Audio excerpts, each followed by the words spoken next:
शुभ सकाळ मित्रांनो. मी आता केळवली गावातून राजापूर बारसूला निघालोय. आज तिकडे पालखी आहे.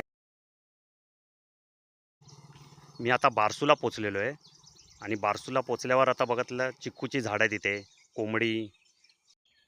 घरात पालखी येणार आहे म्हणून साक्षी रांगोळी काढते. हे अननसचं झाड बघितले त्यांच्या बागेमध्ये, फुलं आहेत.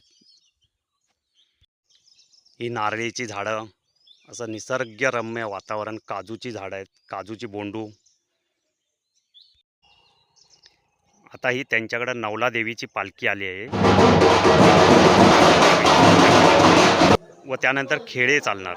ते खेळे पण आपल्याकडं पालखी बरोबर हे खेळे व जग हे गायलं जातं. प्रत्येकाची एक वेगवेगळी गावाची भाषा आहे.